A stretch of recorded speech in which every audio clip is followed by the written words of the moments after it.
We have a very special guest with us today. This is Mudar Zahran. He is the Secretary General of the Jordanian Opposition Coalition. He is engaged in a lot of very interesting, very unique things. And maybe Mudar, if you would, for our audience, anyone that's maybe not familiar with some of your work, if you can share with us some of your history, we'd love to hear it. Well, my name is Mudar Zahran. First of all, salam alaikum, shalom. Peace be upon you, and may prayers and peace be upon our holy prophets, Muhammad, Moses, and all of the holy men of God. That said, and women of God. That said, my name is Mudar Zahran, Jordanian of Palestinian heritage, and by itself is an oxymoron because I can't tell the difference between a Palestinian and a Jordanian by any chance. And I am a Jordanian politician. I represent the Jordanian opposition and represent the 11,097% Palestinians in Jordan, or self-identifying Palestinians in Jordan's majority. I'm basically the only game in time, the only representative they have, the only one speaking for their name and against the apartheid and the segregation techniques that are being used against them. And I've been a long-time advocate of peace with Israel. I'm not here to promote any rhetoric, but my slogan is simple. For me, Israelis and my people, the Palestinians, Jordanians, and the Israelis, asking me to choose between them, one over another, is like asking me to choose one of my eyes over the other eyes. They're both my people. I love them, and I want peace for them. Okay, well, so your familiarity and your connection with Jordan, let's just talk about if you could give our viewers sort of a brief history of Jordan being the homeland for the Palestinians. That's something that I've heard you promoting. First of all, we need to be clear about identities. Most of the identities in the Middle East are bogus, fake colonial creations. Was there ever a country called United Arab Emirates? Just 52, 53 years ago, it didn't exist. The Qatar didn't exist. Kuwait has always been Quds, which is a small chunk area down south of Iraq. And this goes except for like very genuine countries like Syria and Egypt, Iraq, like Libya. Libya was actually Tunisia, Morocco, and Algeria. You couldn't really tell the difference. Algeria was a small tip in the Mediterranean, and the rest of it was Morocco. So it's just colonial forces took a ruler, a pencil, and started drawing the map, divide and conquer. And one of the best methods of divide and conquer, many people, especially Jewish brothers and sisters, they stand clueless, like, what is this hatred? Why do they hate us? Why do they want to kill the Jews? What's this whole mess, balagan, taking place in the Holy Land? It's simple. Divide and conquer has been the method of control and enriching Western forces, and no better than creating a rift between two faiths, Islam and Judaism. The concept of it is very simple, and this is not a conspiracy theory. There's enough evidence that this was always the dogma, always the plan. The Jews are very agile, intelligent, they have human capital, versus the Muslims who have the human number capital. So together, work both ends against the middle. Therefore, you need to understand the policy has always been to sustain the conflict for as long as possible until the U.S. establishment decided otherwise. U.S. establishment now is done with the old ways, not only because of Trump. Even before Trump, Trump did, as a smart businessman, whether you like him or not, he listened to what the experts in the deep American state are telling him. The Americans won this conflict over. And if you want to get to why, I'm not going to waste the listeners and the viewers' time with it, but America has a real enemy now. America has enemies with teeth, fangs, canines, and the whole nine yards. That enemy is called China, and who wants to replace America in the world. China, I'm not against Chinese. In fact, I'm incredibly impressive by Chinese leadership and how smart the Chinese people are. At the same time, China has taken over the Middle East big time, and we can talk about that. So now, in order to confront that, the Arab-Israeli ridiculous conflict has to end, and this is what the American government is working on right now. That said, and I'm sorry if I said a mouthful, but I'm going to run here. Just getting warmed up. No, that's, I mean, these are interesting points and not something that you hear necessarily in the mainstream. My question is, you said that the main goal was to sort of keep the Jews and the Arabs fighting together by sort of the powers that be. Who would these powers that be, in your view, be? Like who exactly is trying to stoke the fires between them? First of all, it's the United States, the old establishment, and then Britain and the West in general. And what's the goal of keeping them fighting? Why? You control the region. Let me explain this and try and make it very simple. In the military, there's something called the point of gravity. I'll give you an example. The point of gravity of the United States is Britain. Let's say Britain falls, or like a tsunami, God forbid, takes over Britain. The US, so there is something called the point of gravity in military science. The point of gravity of the world is the Middle East. The point of gravity of the Middle East is the Levant. And I would like to surprise you. The point of gravity of the Levant is Jordan. So this shows you how important Jordan is. Once you keep those areas unstable, miserable, shredded by conflict, you secure Balagan across the whole globe, and you divide and conquer, and you stay on top. This policy is no longer working. It's 200-year-old. It's outdated. And now we have smart people in both the CIA, Pentagon, and also to an extent the State Department who want this finished so we can move forward. Okay. So with this new information and new suggestions that are coming out from the White House, for example, President Trump's new idea about the U.S. kind of taking control over Gaza, or at least putting that forth as an option, where do you see the future going? Is this something viable to the Palestinian people? Is this something that the Palestinian people, you think, would go for? President Trump seems to be pretty confident that if they go and they absorb in other Arab countries, that the U.S. and maybe moderate Arab countries can put a lot of investment in that area and build it into something beautiful rather than being the squalor that it is now. What are your views on that, and what is your impression as far as Palestinians that are currently living there? Are they willing to go? I've heard conflicting things. The media says they don't want to go and you should just keep them there. And when you see videos of actual Palestinians, they're like they want to be on the first bus out. So what's your view, having more of a sense of like hands on the ground sort of thing? First of all, nobody in any establishment have worked with or for takes the media seriously. Journalists, so-called experts, think tanks, are wannabe clowns, and that's why I can assure you, they don't like to usually confront me when interviewed to television. A lot of them apologize because I could grill him and expose him out for being, uninformed. That said, without showing off any personal powers, I'll make it simple. The media could fly a kite. They don't know jack. That said, we need to understand why there is a conflict, why the Palestinians are blowing themselves up in a school bus, killing Jewish kids. Why is that happening? Dogma and brainwash. True, we've been under systematic brainwash for 30 years now. Whole scale, industrial scale brainwash of our people. No question about that. But I'm going to use your precious time to try and exert as much facts about the situation. Please.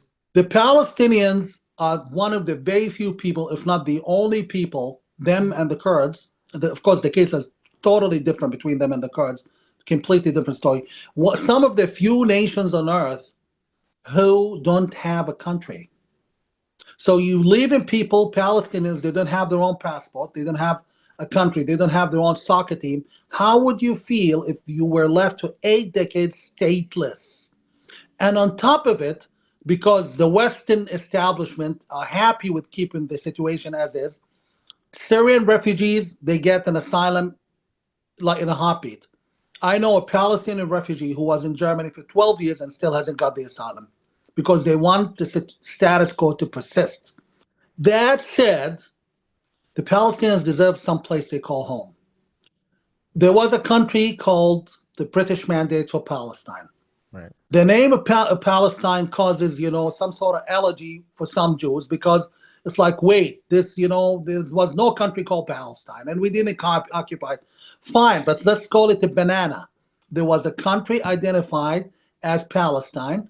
You look, that country is old.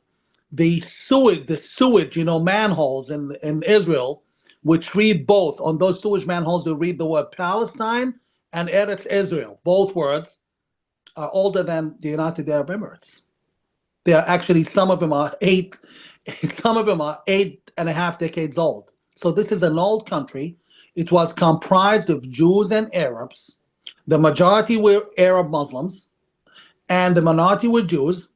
They were oppressed. They were not having a good time. I can tell you details which most people didn't know about. My father and my grandfather Oppressed by told who? Oppressed by who? by the Arabs and the occupying British. I'll give you a quick example. And this is Sure. problem is we have limited time and I have a mouthful and people need to hear this. I'll give you a quick example of my grandfather told me. They were in Jaffa trying to get Jews to employ them back in 1940 because Jews they look for Arab laborers and this is, a coexistence benefit. So they spent the day and no Jew came to pick them up. I'm talking 1940. So they Okay. spent the whole day, they didn't get a job. So the young Arab men were angry. So one of them decided to stand up, so this Jewish guy with a kippah, and slap him on the face right in front of his family. At the same time, a group of Jewish young men, like 20 of them, show up. So the Arabs could have got their tochas kicked big time. And still, they couldn't do it because they were going to get into serious trouble with the Arabs. So we're not going to get through history. The history is not beautiful. It was not all rainbows and unicorns. And at the same time, the Jews got it very hard. Fast forward to the fight, and without consuming a lot of history, that country, Palestine, extended from the Mediterranean to Iraq. And guess who's in the middle? A country called Jordan today. Jordan comprises 78% of Palestine. 78% of British Palestine is Jordan. When the Hashemites, who are Saudis, they don't even belong in that country, they were established in 1921 illegally by the colonial British. Churchill gave them that plot of land as a reward for losing all the other lands they ever controlled and getting kicked out. And it was established as a self-rule, Palestinian self-rule. We have a country. It's called Jordan. We have a country, whether you like it or not. That country, we make up more than 95% of the population. And this is not me saying that. You can yield that information from a U.S. intelligence cable produced by U.S. Embassy in Amman in Jordan and leaked by WikiLeaks. The cable was produced in 2008. You do the math, and we can talk about it later. We end up at least 95% of the population. Jordan is 78% of our country. So we're fighting the Jews, and we're blowing up their buses, and we're kidnapping their children and women and dogs because they took, quote unquote, took away 22%. What about the Saudi kings who took away 78%? Jordan is our country. When we moved there, when the Palestinian majority moved there, Jordan was merely a country of 50,000 people. You realize Jordan didn't have its own currency? Jordan depended, the Transjordan Emirate depended on the Palestinian, British issued Palestinian pound. They depended on it until 1951, until after Palestine was gone. Why? because Jordan is actually a part of Palestine, British Palestine. They didn't have their own passport. They came in 1948. They occupied whatever's left of Arab Palestine because there was a partition plan. So they illegally occupied it. They forced their own citizenship on the people. That's fine. 1967, the Jews managed to vigorously kick them out of Palestine, and then and somewhat annex the West Bank one way or another. There's one problem. We went home like moving from New Jersey to New York. We crossed the bridge from New Jersey to New York from the West Bank or the Nashtachim or Judea and Samaria into our country, Jordan. And guess what? The Hashemite kings of Jordan are telling us that we are mere refugees, that the country doesn't belong to us. They are using their media. They have an apartheid system in Jordan where the majority Palestinian, they are 95%, they get only 7% of the parliament. They get less than 1% from government state jobs. They are oppressed in business opportunity. Even they suffer when trying to get a Jordanian driver's license. We live in a nightmare, and I can quote an Israeli, a retired, I think he's dead now, he's very old, but if he's dead, rest in peace. If he's watching this, you would know who I am. I would tell him, he told me, 2014, when I visited Israel, he told me, we know what Jordan is about. This is a retired Israeli military intelligence officer who's no longer with the Israeli government. He told me, we, quote unquote, we know what Jordan is. Jordan is Palestinian slaves and Hashemite masters. We are treated like slaves. Palestinians in Gaza have more rights today as we speak, than a Palestinian in Jordan. There's one problem. Jordan is our country. Jordan is our country. The Hashemites are a family of 70 individuals. Why were they kept all that time? They were kept because the powers that be want the Palestinians to feel alienated, because today, just today, as we speak, at this moment, there's a protest organized by the Jordanian government called the right of return. They keep telling us to return home to Palestine and liberate it from the Jews. This is much bigger than you think, Rabbi, much bigger than most people think. People have, old school ideas about the king, old school ideas about the Jordan. Oh, if the king goes, the Palestinians will pull another Gaza on us. Jordan Palestinians, 11 million. The Jordanian government vigorously calls for protests against Israel, against the Israeli embassy. Less than 1,000 people show up out of 11 million Palestinians. What does that tell you? U.S. intelligence cable, I can never emphasize this enough. U.S. intelligence cable, I put a link to it on my Twitter page. The intelligence cable reads, it's not exactly intelligence cable, but it's classified cable by the U.S. Embassy in Amman. 2008, it reads that Palestinians in Jordan, who are the majority, are not interested in the right of return.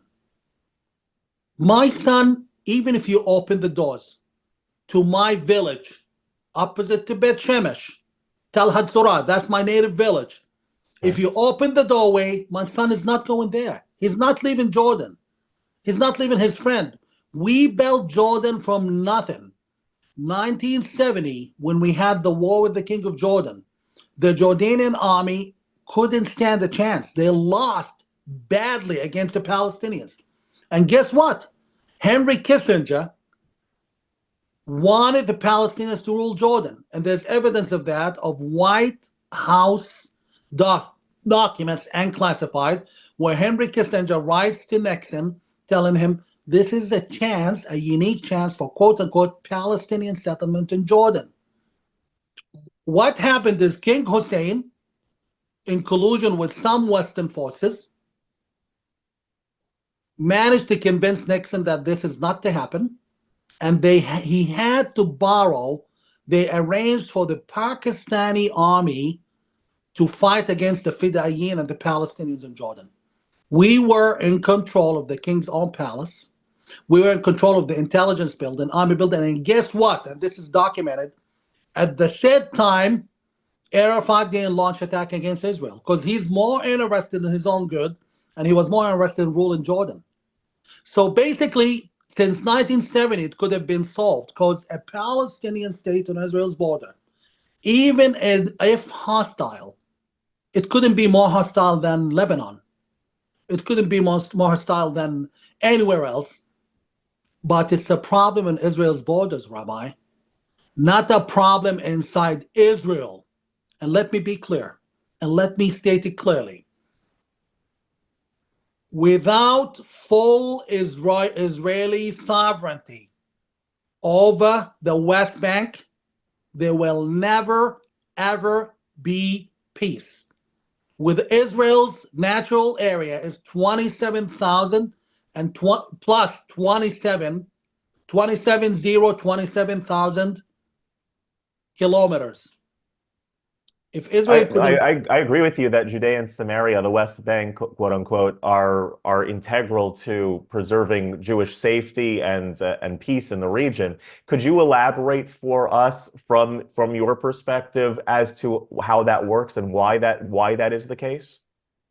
Okay, first of all, Israel is a narrow, small state.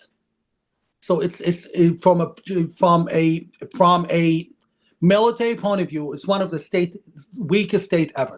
Two, Israel is in quite a sticky situation. The location of the country is one of the worst locations in history. You connect Africa to the Mediterranean, to the Asian continent, Asia, and Europe. You connect all three of them. The center of the world. So you are in a hot corridor. You are in a very bad spot, sticky position for the past 3,000 years. That's why it's very hard to keep that country stable, even without the war. You need anyone who's been to a war college would know what I'm talking about.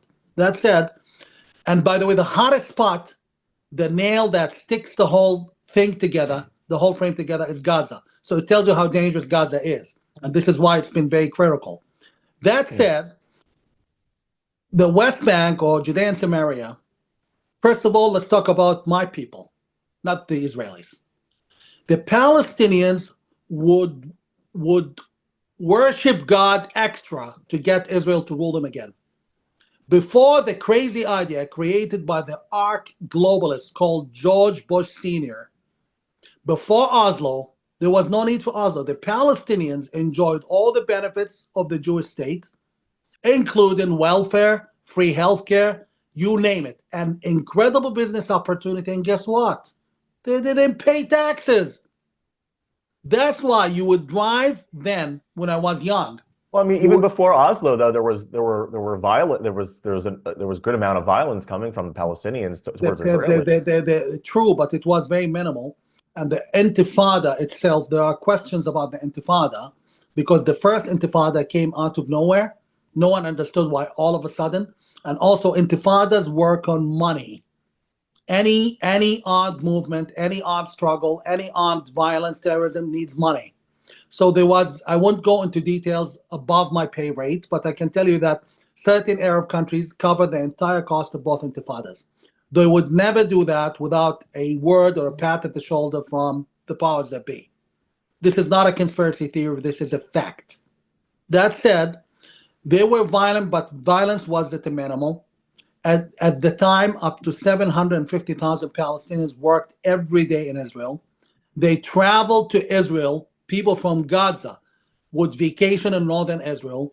You would drive into Palestinian villages and towns, and you find those huge mansions with German cars.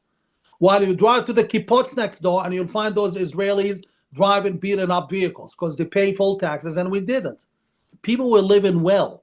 There was something called Al-Idara Al-Mahaliyya, the local government, which is they got Palestinians, because Israel doesn't want to be issuing death certificates and marriage decrees for the Palestinians. They get them wrongly small citizenship, like pretty much think of an Indian reserve. It's not exactly that, but something like that. Let's be clear. The Palestinians in the West Bank live in 8 major cities, which is Area A. 95% of Palestinians live in Area A, only 85,000 Palestinians live in Area C. If Israel annexes Area C, the Palestinians would be happy because I visited them. I spoke to them. I was in Israel just 6 weeks ago, and I stayed there for 3 weeks. The Palestinians in Area C do want to be annexed to the so-called Palestinian state or the so-called Palestinian Authority They do because not, you're saying. it means they don't want it because it means higher taxes. And for one, they're going to start using Palestinian license plate, Palestinian vehicles rather than the current Israeli license plate. A car which costs $10,000 in Israel costs $30,000 in the Palestinian Authority. Wow. Internet costs more, cellular phone costs more, the whole nine yards, and they get nothing in return. Palestinians would like for Israel to come back. Let me read this again, and I'll say it in Arabic and English. الفلسطينيين في الضفة بيتمنوا من الله إسرائيل ترجع. Palestinians in the West Bank will pray to God that Israel would come back. Do they hate Jews? Yes. Did they dance in joy when Jews were butchered on the 7th of October? Yes. But in reality, they wish Israel would come back. They have been radicalized, so they should be controlled and re-educated. At the same time, if you keep yourself vulnerable, if you keep this clown ruling the Palestinian Authority, if you keep the Palestinian areas under no Israeli sovereignty and no Israeli control, this is what you're getting, what you've been getting exactly since Oslo: death, terror, and my people dying in the process. I don't want our young kids to get an M16 rifle and start shooting at Jews and getting killed. Human loss is the most significant loss. It takes a lot to create a human, Rabbi, and we don't want to lose our people. Therefore, we have a country called Jordan. At the moment, Palestinians, when they want to return home to Jordan, forget about the people in Gaza. Palestinians in the West Bank, they want to travel to Jordan to visit family for a couple of days. The Jordanian intelligence would stand them off at the border, interrogate them, ask them ridiculous questions, sometimes insulting them, and then once they re-enter Jordan, they would go like for a funeral for 3 days. They would ask them to come and be interrogated by the Jordanian intelligence for 3 days. And in half of the cases, they turn away. They tell them, go back home. Even if you allow a Palestinian state in the West Bank, that state would require an existential, economic, and political outlet. Even if it was a friendly state, it would become a burden on Israel. Yeah. Make it a burden for our country. I have a country. I have a flag. It's my country. We can be residents of Israel. We can be residents of Israel. We are residents of Israel. In New Hampshire, we had loads of Canadians. They lived happily and they made money. But they were residents of New Hampshire, not Americans. Nobody's going to kick out the Palestinians or ethnically cleanse them. Israel can do that tomorrow if they wanted to. But nobody's going to do it. Israel won't allow it. Israel doesn't want it. And I'm Israel, the general Israeli Jewish consensus, they won't allow that. So don't worry about it. I'm telling people who are watching. But they should be residents of Israel. You want to vote? Vote for your parliament member in Jordan. You want a marriage certificate? Get it from the local office in Ramallah, which is a local representative office of Jordan.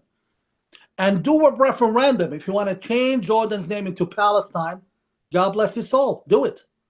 Until then, there will never be peace.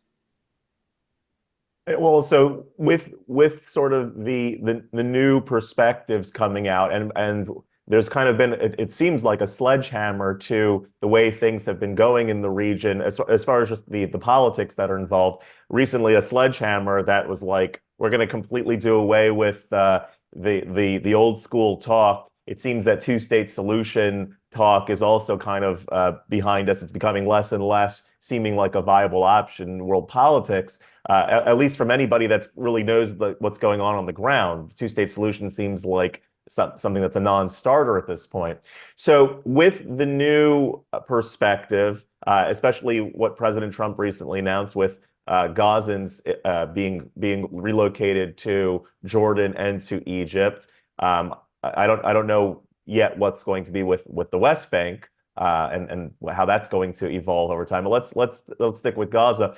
Jordan has already said that they don't plan on taking in the the Gazan refugees that are there. President Trump seems pretty determined and pretty certain that they will, or that other nations will. What's your perspective on how this is going to play out? And then what do you think is going to be the outcome as it relates to the West Bank as well? Well, it's what President Trump is doing is basically a wake-up call to the world. It's an overdue wake-up call. It's 80 years late. A wake-up call that the Palestinians already have a country. It's called Jordan. That said, let's examine the law. Some, big wigs are telling you that President Trump is quote unquote crazy, asking another country to take the Palestinians. It's Israel's problem. Let's do legal. Jordanian citizenship law, Article number 3, 1954, says every Palestinian who was born a Palestinian and is not Jewish, exclusion of Jews, who has lived in territories controlled by the Hashemite Kingdom at so-and-so date, 1948 until 1954, is a natural-born Jordanian, natural-born Jordanian, and so are their descendants. Okay. Gazans, most Gazans are refugees. The native Gazans, and let's be clear, most of them are Egyptians. They speak Egyptian, they look Egyptian. They are fellow Palestinians, but they're Egyptian, of Egyptian heritage. Now, most Gazans today are not native Gazans. They are refugees from the territories that used to be under the Hashemite Kingdom's control. Therefore, according to the law, they should be automatically allowed the right of return to Jordan with no questions asked. I am in touch with Gazans, including leaders of Gaza, community leaders. They all want out. Would you, God forbid, stay in Florida if Florida becomes a demolition site? It doesn't matter how much you love Miami or Palm Beach. Would Right. President Trump remain in Mar-a-Lago if the Palm Beach becomes a demolition site with Right. no running water, no roof over your head? People are people, and most Gazans are normal people. And we can talk about that in a minute, about where the Palestinians stand on killing Jews, because it's important. That Well, said, yeah. most Gazans want to leave. I can authoritatively tell you, you open the gate for them, you won't have anyone left in Gaza. And I'm going to give you some inside information. I can't say from where, but people who know me know my access. Hamas leaders have been leaving Gaza upon a secret agreement of 200 individuals per day with their families. Let me repeat. The fine print in the so-called ceasefire agreement entails exit of 200 Hamas leaders and their families every single day. So, 50 individuals accompanied by 150. Hamas leaders are leaving Gaza. Where are they going? Malaysia, and this is, I probably shouldn't be sharing this. Turkey, Malaysia, and a third country I can't disclose. Okay. So you touched on what do the average Gazans think of Jews and Israel, and there's one side of the aisle would say something like, well, the average Gazan is just a guy like you and me, the West, like basically looking at them through Western eyes, thinking that they just want to live in peace and freedom and economic prosperity and whatnot.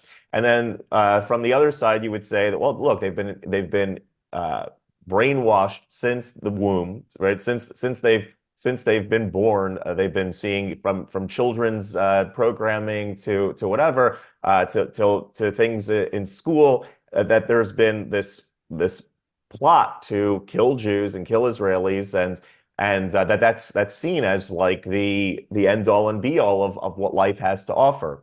So how could it be that a population that was programmed, again, maybe not to their own, maybe it wasn't their fault, but nonetheless, the last 18 years, Hamas has been in control of the Gaza Strip. The children that have grown up in that know nothing but hatred of Jews from across their media, from across their culture, their schooling, everything. What do you do with a population that is going to be rabidly anti-Jewish and thinks that the goal in life is to kill Jews? Okay, there are theories and there's the facts. Facts remain facts. Sure. First of all, let me start with the ugly. Palestinians in the West Bank, in the Nashtachim, are brainwashed. They are my people, but they've been brainwashed for 30 years. They hate Jews with a passion, and they could have never been happier on the 7th of October. Mm. You're saying the West Bank, not the Gazans. West Bank. I've received loads of messages of them, of naked Jewish women in their bikinis thrown in the back of trucks. Incredibly, some of the stuff I received was nasty, but it got, the social media took it down quickly, including there was one horrendous image of a girl who you can tell she was raped. Another image of a 17, 16-year-old being taken on the truck. I don't think Hamas took her for tea. Horrendous what happened, and I can talk about it because my Israeli army friends told me things, first-hand testimonies which you don't hear on television. That's it. And I would love it. I think we both owe the victims that we mentioned that at the end of this interview. That said, they were happy to see Jews getting butchered, raped, slaughtered, Jewish children being burnt alive. And yes, there were Jewish children burnt alive, and I can give you the details. They were happy. So it tells you we have a population, as a Palestinian Jordanian, when my fellow countrymen are rejoicing over the suffering of an entire families burned. It tells you we have a real problem, a horrendous problem. Only Nazis think like that. I don't care if anyone is angry. Want me to say it in Arabic? اللي بيدعم حماس تفكيره زي النازيين. Whoever supports Hamas is a Nazi scum. Even worse. That said, the Palestinians in Gaza are different. I forgot the date. I think 2005. The Palestinians voted for Hamas. Why did they vote for Hamas? They voted seeking two outcomes. One, to get rid of the Jews, because Hamas was blowing up buses and killing Jews. So if you vote for Hamas, we're going to liberate Palestine. All Palestinians voted for that, including a Palestinian Christian friend of mine and her husband. They both voted for Hamas.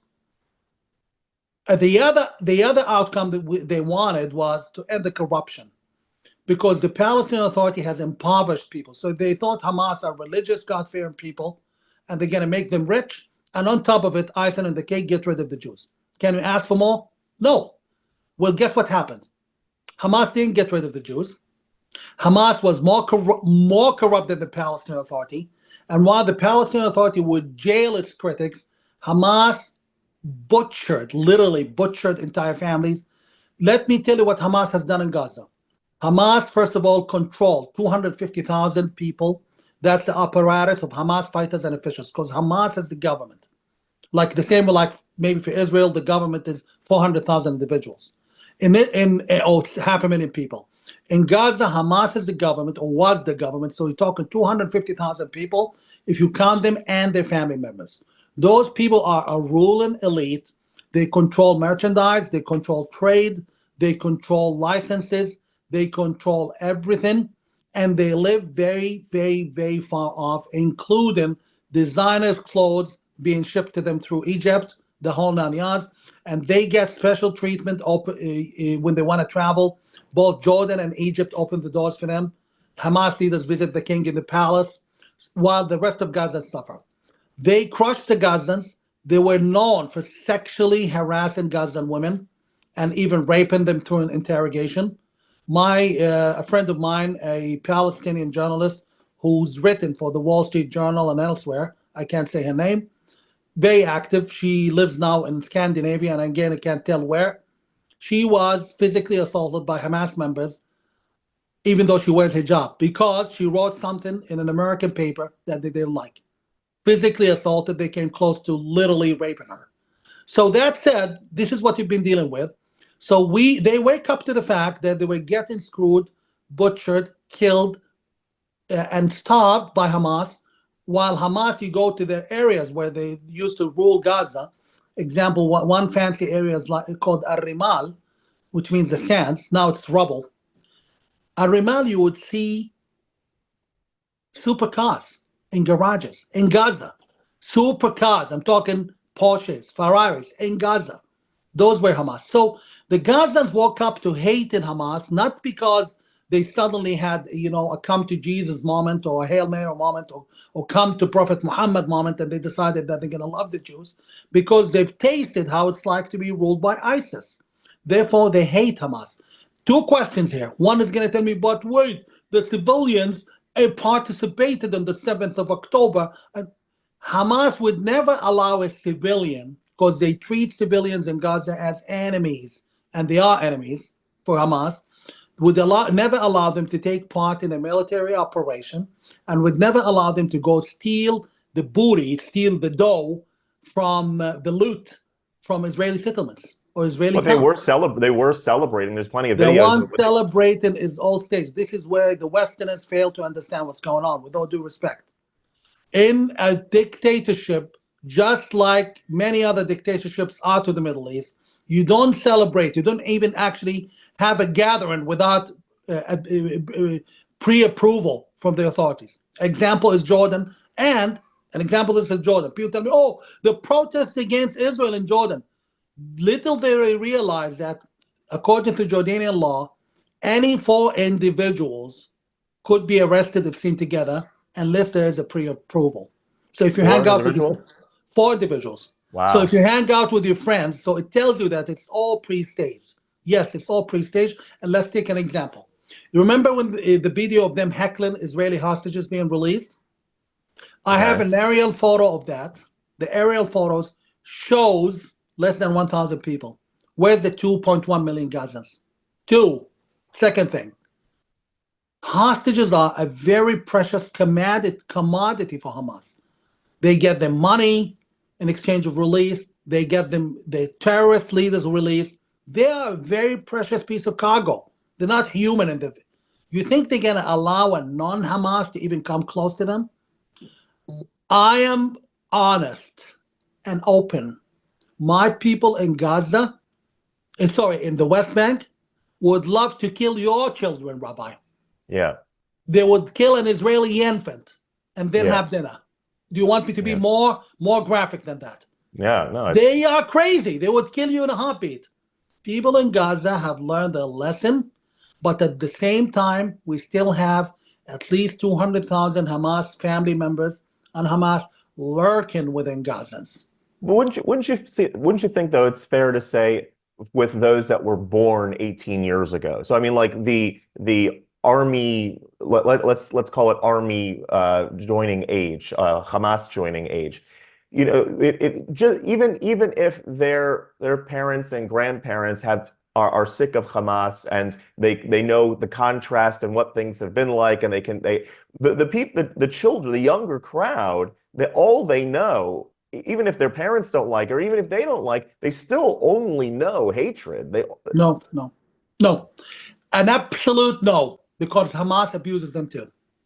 I'm in touch. I began contacting them through certain means since 2014, and I couldn't believe the stuff I was being told. And the youngsters, they live with nothing. They have the social media, so they see Palestinians in the West Bank living. They have social media in the yeah, absolutely. Yeah. Everyone has social media these days, so they can see the rest of the world, and they see their Palestinian relatives in the West Bank living really well even under the corrupt Palestinian Authority. So the biggest problem, the biggest issue is pretty much like Palestinians in Jordan. While Palestinians in Jordan are not busy hating Jews, are not really fixated on hating Jews. The reason for this is because they have a real enemy at hand, which is the king, the royal family, oppressing them, making their life miserable, making their level of income in Jordan one of the lowest in the Middle East, Jordan one of the poorest countries in the world, most taxed nations on earth, one of the most taxed. So they have an enemy to hate. In this case, the king of Jordan. That's why I'm not worried about Palestinians in Jordan. They're not brainwashed. And, so evidence from the U.S. Department of State leaked shows that. Now, with the Gazans, let's be clear. Okay, we understand that most of them are against Hamas, and I can say that a million times and emphasize it. They are against Hamas, but there's still 200 up to 250,000 Hamas members and their families lurking between 2 million people. You're talking 10%. The Nazis were less than 6% of the German population. What did they do? World War II and Holocaust. So we're still dealing with explosive material. That's why it's better to send them somewhere where they get re-educated by a trusted leader, trusted regime, which is not exactly democratic. Where would that be? Jordan, no other place. Right. No other place, and not under this king. Let's be clear. For those who keep listening to the so-called think tanks and experts, Jordan's king, with his own words, and I have the evidence, would be happy to share it with you, and his wife's words, they are close allies with the Muslim Brotherhood. The Muslim Brotherhood in Jordan is the regime's political party.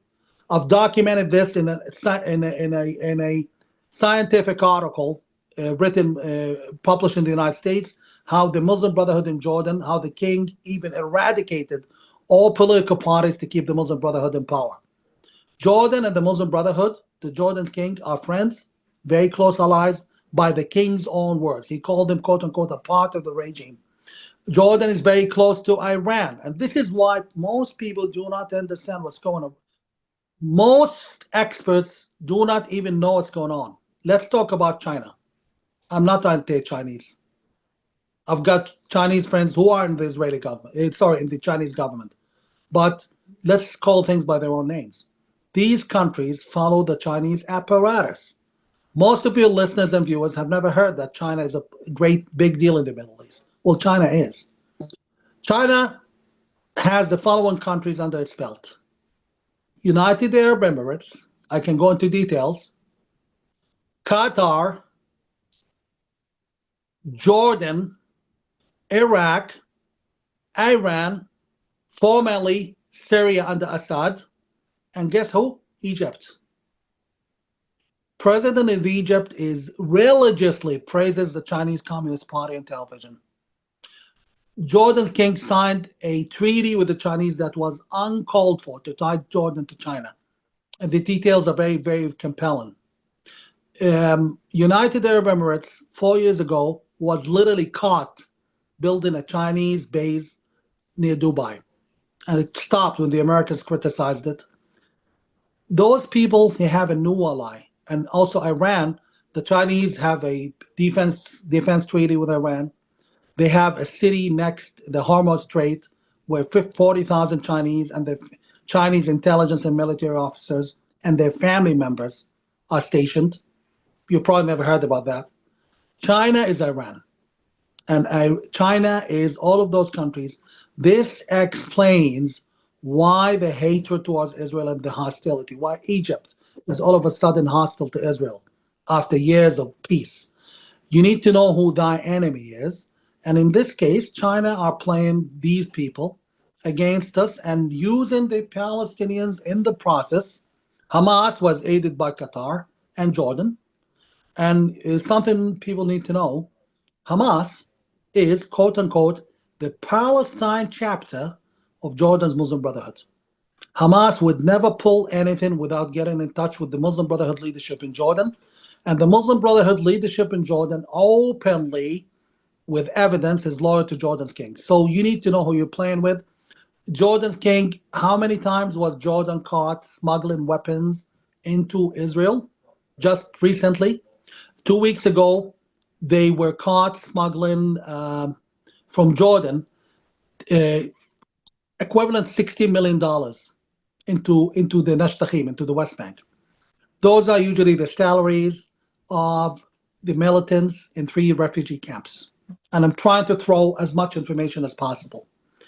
These refugee camps, Eastern Jerusalem, the Arabs in Eastern Jerusalem, the Waqf, the Temple Mount or Al-Aqsa, the Tol Karim refugee camp, Nablus Shem refugee camp, Balata, and Jenin are all under the tight grip of the Jordanian intelligence department. You might say, okay, this is nice, but this is a theory.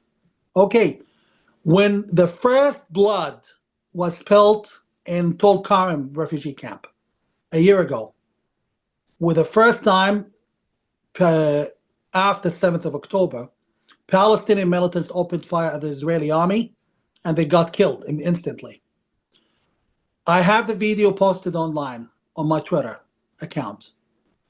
When they paraded the funeral for those martyrs, it was the Jordanian flag waved, not the Palestinian one. What does that tell you? Anyways, people could get, perplexed about this, but let me just say that the powers that be, the three-letter agencies in Washington, Jerusalem, and London, they know exactly what Jordan is about, and it's not pretty. And unless the king or His Majesty, the King of Jordan, gets his act together, which he can't, we're probably looking at very interesting times in Jordan. So I want to just kind of conclude. We're a bit over time.